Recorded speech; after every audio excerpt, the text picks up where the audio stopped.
Bonjour à tous. Oui, nous sommes au 5e jour de la fête des tabernacles.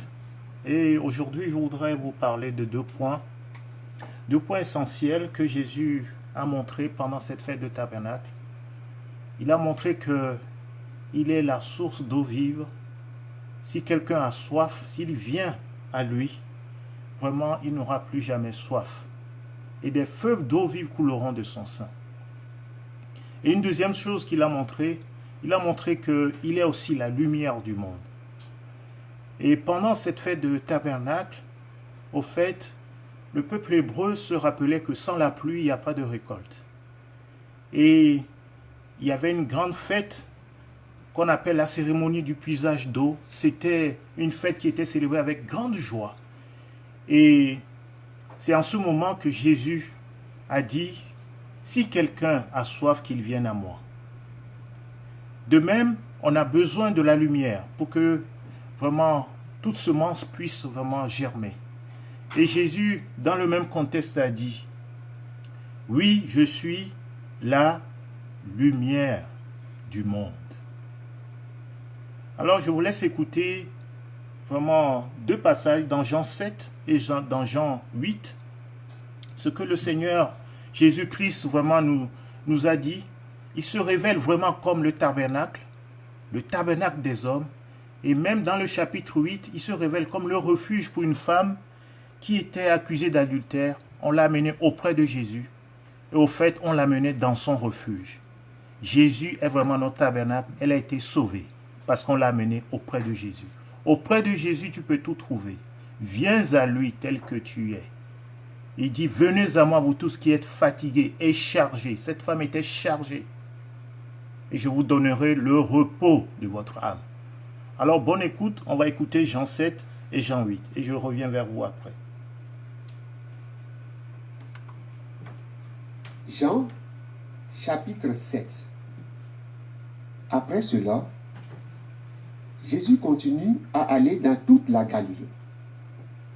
En effet, il ne veut pas aller en Judée parce que les chefs juifs cherchent à le faire mourir. C'est bientôt la fête juive des Huttes. Les frères de Jésus lui disent: quitte la région et va en Judée. Ainsi, tes disciples aussi pourront voir les actions que tu fais. Quand on veut être connu, on ne cache pas ce qu'on fait. Tu fais de grandes choses. Alors, montre-toi au monde. En effet, même les frères de Jésus ne croient pas en lui. Mais Jésus leur répond: pour moi, ce n'est pas encore le bon moment. Pour vous, c'est toujours le bon moment. Le monde ne peut pas vous détester. Moi, il me déteste parce que j'affirme que ses actions sont mauvaises. Vous, allez à la fête. Moi, je ne vais pas à cette fête parce que pour moi, le bon moment n'est pas encore arrivé. Jésus leur dit cela et il reste en Galilée. Mais quand ses frères sont partis à la fête, Jésus y va lui aussi, sans se montrer en secret. Pendant la fête, des chefs juifs cherchent Jésus. Ils demandent: Où est-il? dans la foule, on discute beaucoup de lui. Les uns disent: c'est quelqu'un de bien. D'autres disent: Non, il trompe les gens. mais personne n'ose parler de lui à haute voix parce qu'ils ont peur de leur chef. C'est déjà le milieu de la fête. Jésus va au temple et il se met à enseigner. Les chefs juifs sont étonnés et ils disent: cet homme n'a pas étudié et pourtant il est savant. Comment est-ce possible? Jésus leur répond: Mon enseignement ne vient pas de moi, mais il vient de celui qui m'a envoyé. Celui qui veut faire la volonté de Dieu saura si mon enseignement vient de Dieu ou si mes paroles viennent de moi. Quand une personne parle, si ses paroles viennent d'elle-même, elle cherche la gloire pour elle-même. Mais quand quelqu'un cherche la gloire pour celui qui l'a envoyé, il dit la vérité. Il n'y a rien de faux en lui. C'est Moïse qui vous a donné la loi, n'est-ce pas? Et pourtant, aucun de vous n'obéit à la loi. Alors, pourquoi est-ce que vous cherchez à me tuer? Les gens disent à Jésus, Tu as un esprit mauvais en toi. Qui donc cherche à te tuer? Jésus leur répond, J'ai fait une seule action, et vous êtes tous étonnés. La circoncision ne vient pas de Moïse, elle vient de ses ancêtres. Mais Moïse vous a donné l'ordre de circoncire les garçons. C'est pourquoi, même le jour du sabbat, vous acceptez de circoncire quelqu'un. Le jour du sabbat, vous pouvez circoncire un garçon sans désobéir à la loi de Moïse. Moi, le jour du sabbat, j'ai guéri un homme tout entier et vous êtes en colère contre moi. Pourquoi donc? Ne jugez plus d'après ce que vous voyez, mais jugez de façon juste. quelques habitants de Jérusalem disent, Cet homme, c'est bien celui qu'on cherche à tuer. Regardez, il parle devant tout le monde et personne ne lui dit rien. Est-ce que nos chefs ont vraiment reconnu qu'il est le Messie? Mais cet homme, nous savons d'où il vient. Quand le Messie viendra, personne ne saura d'où il vient. À ce moment-là, Jésus enseigne dans le temple. Il dit d'une voix forte, Vous me connaissez donc. Vous savez donc d'où je viens. Pourtant, ce n'est pas moi qui ai décidé de venir. Mais celui qui m'a envoyé mérite votre confiance. Lui, vous ne le connaissez pas. Moi, je le connais. Oui, je viens de chez lui et c'est lui qui m'a envoyé. Alors les gens cherchent à arrêter Jésus, mais personne ne peut le prendre. En effet, pour lui, ce n'est pas encore le moment. Pourtant, dans la foule, beaucoup de gens croient en lui. Ils disent, quand le Messie viendra, est-ce qu'il fera plus de signes étonnants que cet homme-là? Les pharisiens entendent tout ce que la foule dit de Jésus à voix basse. Alors les chefs des prêtres et les pharisiens envoient les gardes du temple.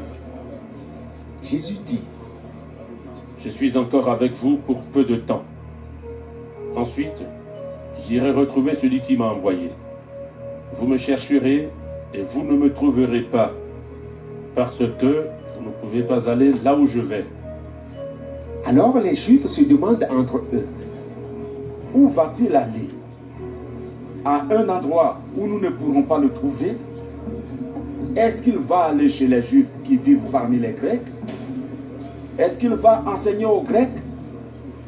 Il nous a dit, vous me chercherez et vous ne me trouverez pas. Vous ne pouvez pas aller où je vais. Qu'est-ce que ces paroles veulent dire? le dernier jour de la fête est le plus important. Ce jour-là, Jésus, debout, dit d'une voix forte, Si quelqu'un a soif, il peut venir à moi et boire. Celui qui croit en moi, des fleuves d'eau couleront de son cœur, et cette eau donne la vie. On lit cela dans les livres saints. Par ces mots, Jésus parle de l'Esprit de Dieu. Ceux qui croient en Jésus vont recevoir cet Esprit. Mais à ce moment-là, l'Esprit Saint n'est pas encore venu. En effet, Dieu n'a pas encore montré la gloire de Jésus. La foule entend les paroles de Jésus et quelques-uns disent, c'est vraiment lui le prophète. D'autres disent, C'est lui le Messie. mais d'autres encore disent, Le Messie ne peut pas venir de Galilée. En effet, on lit dans les livres saints, le Messie sera de la famille de David. Le Messie viendra de Bethléem, le village de David. ainsi à cause de Jésus, les gens ne sont pas d'accord entre eux. Certains veulent l'arrêter, mais personne ne peut le prendre. Les gardes du temple reviennent près des chefs des prêtres et des pharisiens. Ceux-ci leur demandent, Vous n'avez pas amené Jésus. Pourquoi? Les gardes répondent. Personne n'a jamais parlé comme cet homme. Alors les pharisiens leur disent. Il vous a trompé, vous aussi. Aucun de nos chefs, aucun de nous pharisiens n'a cru en cet homme. Et cette foule qui croit en lui, elle ne connaît pas notre loi. Ce sont des gens que Dieu rejette. Nicodème est un de ces pharisiens. C'est lui qui était allé trouver Jésus quelque temps avant. Il dit aux autres, d'après notre loi, nous ne pouvons pas condamner un homme de cette façon. Nous devons d'abord l'entendre et savoir ce qu'il a fait. Mais les autres lui répondent. Est-ce que tu es de Galilée, toi aussi? Étudie les livres saints et tu verras. Un prophète ne peut pas venir de Galilée. Ensuite, chacun s'en va dans sa maison. Jean, chapitre 8. Jésus va au mont des Oliviers. Le matin suivant, de bonne heure, il retourne dans le temple et tout le monde vient près de lui. Jésus s'assoit et se met à enseigner. Les maîtres de la loi et les pharisiens amènent une femme et ils la placent devant tout le monde. On vient de la surprendre en train de tromper son mari.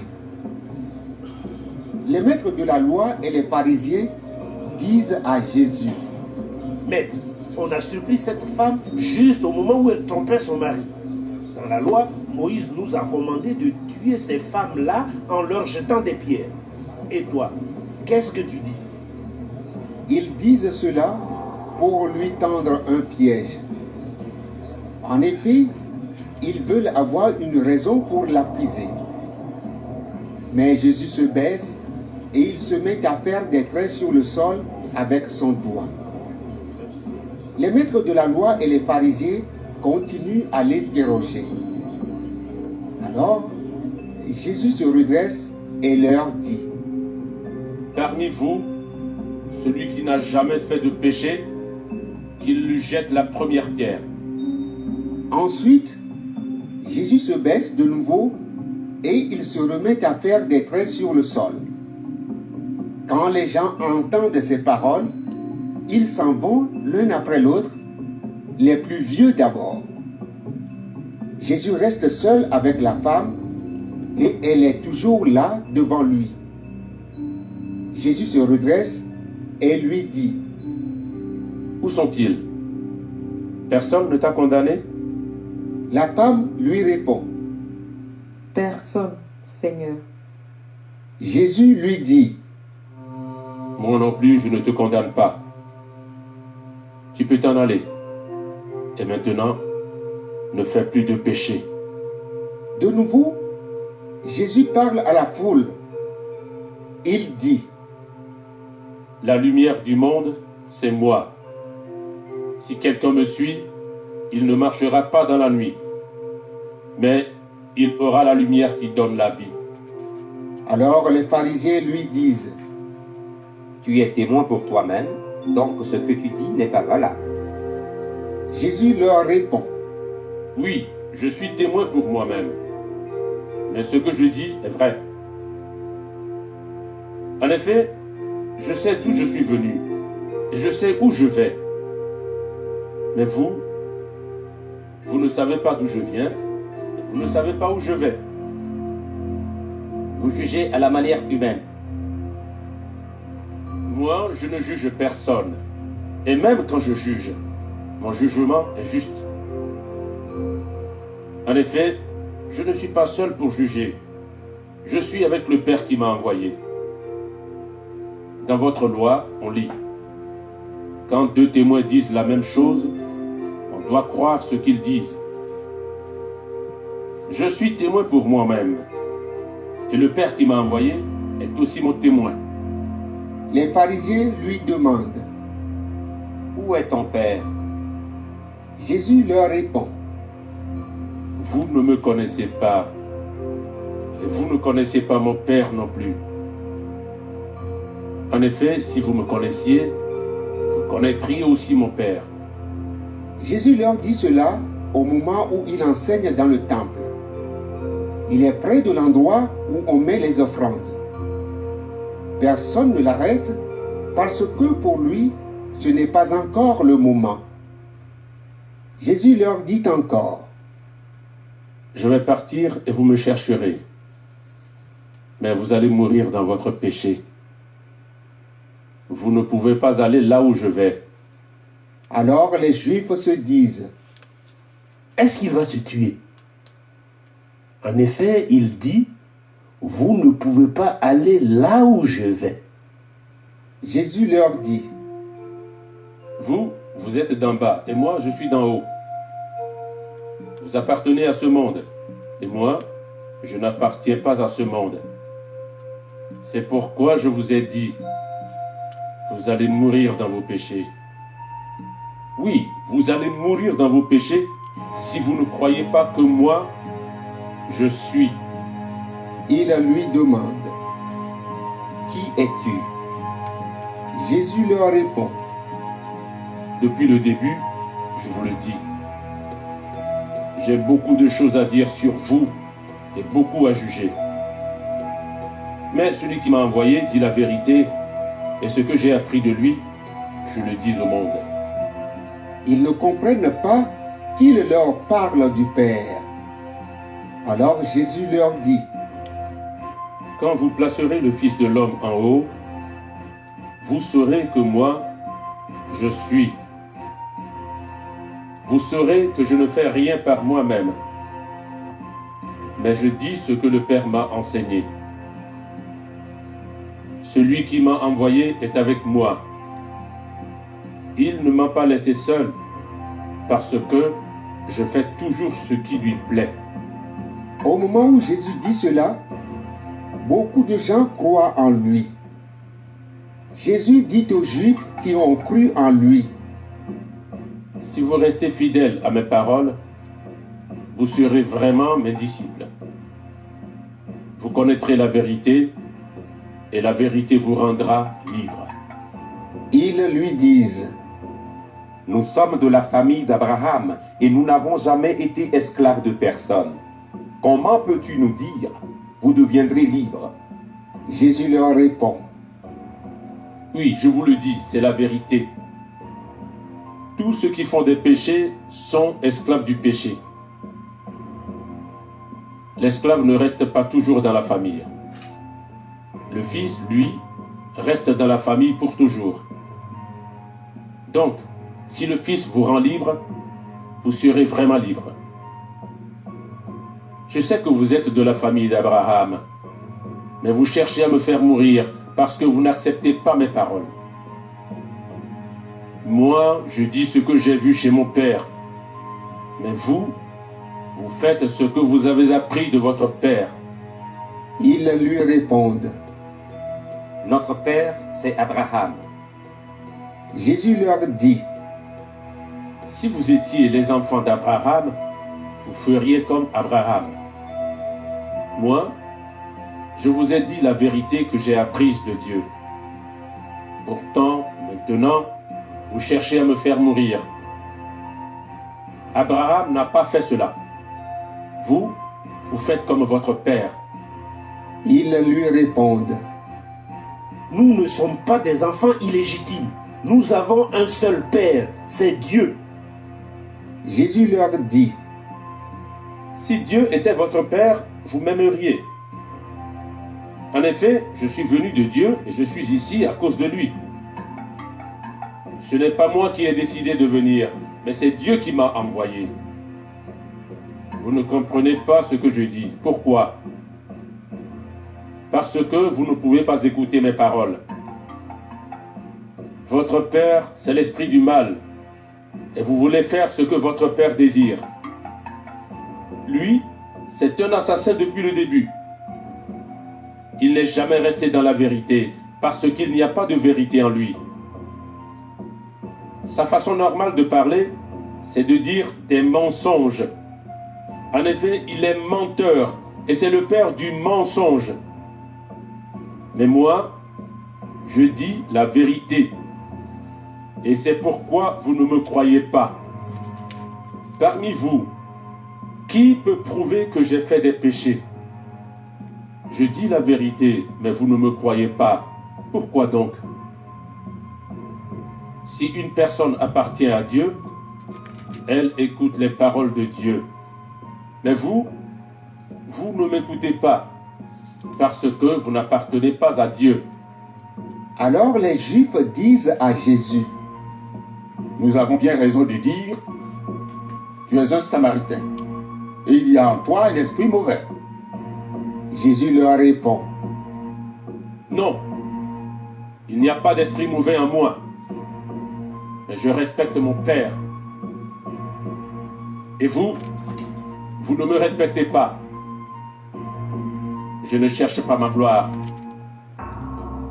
Il y a quelqu'un qui cherche ma gloire et qui juge. Oui, je vous le dis, c'est la vérité.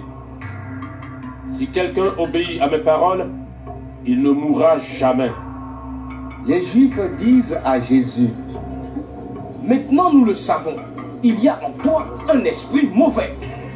Abraham est mort, les prophètes aussi. Et toi tu dis, si quelqu'un obéit à mes paroles, il ne mourra jamais. Est-ce que tu es plus important qu'Abraham, notre père? Lui, il est mort. Les prophètes aussi sont morts. Tu te prends pour qui? Jésus leur répond, Je ne cherche pas à me donner de la gloire moi-même. Sinon ma gloire ne vaudrait rien. C'est mon Père qui me donne de la gloire. Vous dites de lui, il est notre Dieu, mais vous ne le connaissez pas. Moi, je le connais.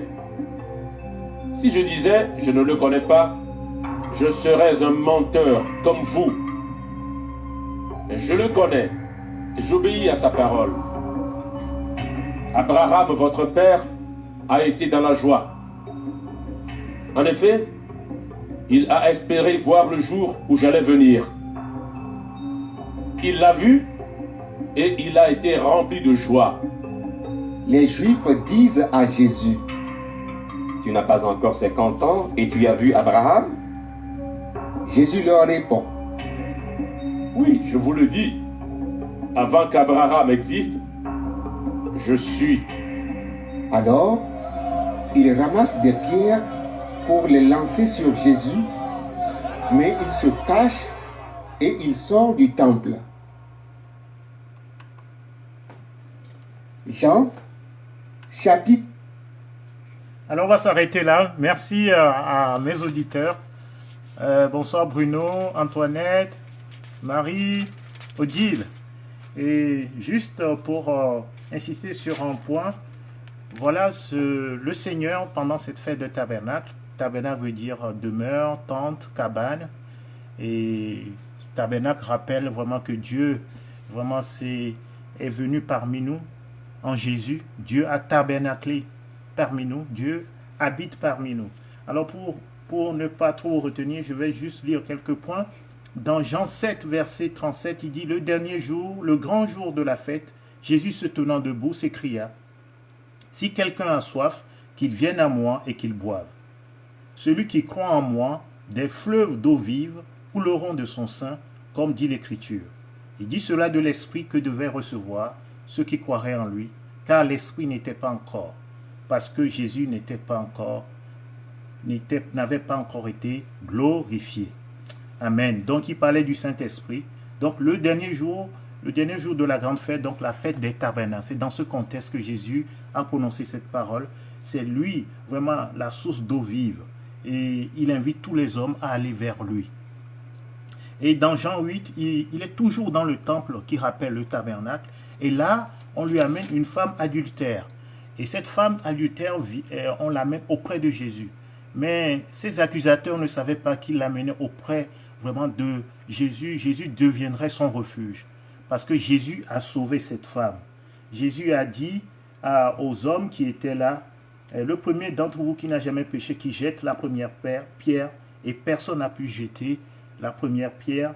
Et Jésus a dit à la femme, alors s'étant relevé, ne voyant plus que la femme, Jésus lui dit, femme, où sont ceux qui t'accusaient?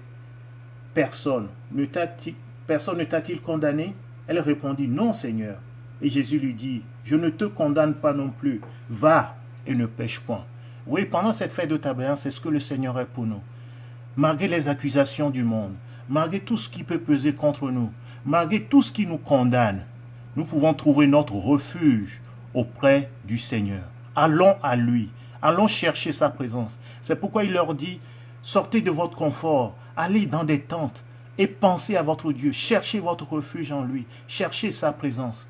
Et nous avons vu dans Jean 8 que Abraham vraiment s'est réjoui de penser vraiment au jour du Seigneur.